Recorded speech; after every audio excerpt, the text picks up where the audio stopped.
काशी की धार्मिक और पौराणिक परंपराओं में ऐसे अनेक स्थल हैं जिसका संबंध महाभारत काल और पांडवों के अज्ञातवास से जुड़ा जाता है। पिंडरा तहसील के रसूलपुर गांव में स्थित पांचों शिवाला मंदिर में भी ऐसा ही एक प्राचीन और आस्था का प्रमुख केंद्र है। मान्यता है कि अज्ञातवास के दौरान पांडव काशी पहुंचे थे और पंचकोशी यात्रा के क्रम में यहाँ ही ठहरे थे। इसी दौरान पांचों पांडवों ने यहाँ भगवान शिव की आराधना की और शिवलिंग की स्थापना की थी। रामेश्वर से करीब आधा किलोमीटर की दूरी पर स्थित यह मंदिर अपने धार्मिक और ऐतिहासिक महत्व के कारण श्रद्धालुओं के बीच विशेष आस्था रखता है। मंदिर परिसर में पंचशिवालय की स्थापत्य परंपरा दिखलाई देती है। हालांकि वर्तमान में गर्भगृह के मध्य भगवान भोलेनाथ का एक प्रमुख शिवलिंग स्थापित है। इसके साथ ही यहाँ सूर्य नारायण देव, भगवान गणेश, माता अन्नपूर्णा और श्री राम दरबार के विग्रह भी विराजमान है। मंदिर के पुजारी जितेंद्र मिश्रा और आचार्य रमेश तिवारी के अनुसार इस स्थान की स्थापना पांचों पांडवों से जुड़ी है। उन्होंने बताया कि उस समय यह पूरा क्षेत्र घने जंगल से घिरा हुआ था।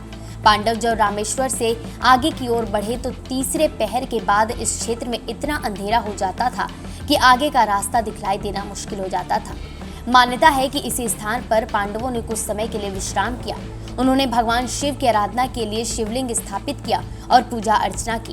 पूजा के बाद उन्होंने यहाँ बाटी चोखा तैयार किया, जिससे पहले भगवान शिव को अर्पित किया गया और फिर स्वयं प्रसाद के रूप में ग्रहण किया। इसके बाद पांडव अपने अगले गंतव्य की ओर रवाना हो गए। स्थानीय मान्यता के अनुसार इसी घटना की स्मृति में यहाँ बाद में लोटा भंटा का प्रसिद्ध मेला भी आयोजित होने लगा। आज भी यह मेला इस क्षेत्र की धार्मिक और सांस्कृतिक पहचान का महत्वपूर्ण हिस्सा है। पांडव लोग जब रासुल यज्ञ इत्यादि संपादित कर लिए तो पंचकोशी यात्रा कर रहे थे। पंचकोशी यात्रा में ये रामेश्वर महादेव तीसरा पड़ाव है। वहाँ से जब आगे बढ़े तो यहाँ पे इतना घना जंगल था कि दोपहर के बाद यहाँ से पार होना संभव नहीं होता था। तो वहाँ पे जब उन लोगों ने दर्शन किया भगवान का, और वहाँ पे दर्शन करने के बाद जब आगे बढ़े, यहाँ आए तो तीसरा पहर व्यतीत हो चुका था। यहाँ आए तो यहाँ पे भीम ने यह व्यवस्था की कि नहीं, यहाँ से हमको निकल लेना चाहिए। और वो लोग आपस में विचार करके यहाँ से निकलने के लिए इच्छुक थे, लेकिन रास्ता उन्हें नहीं मिला। तो व्यवस्था में उन्हें यहाँ रुकना पड़ा। और यहाँ जिस रात्रि को रुके वो मार्गशीर्ष कृष्ण पक्ष की षष्ठी तिथि थी।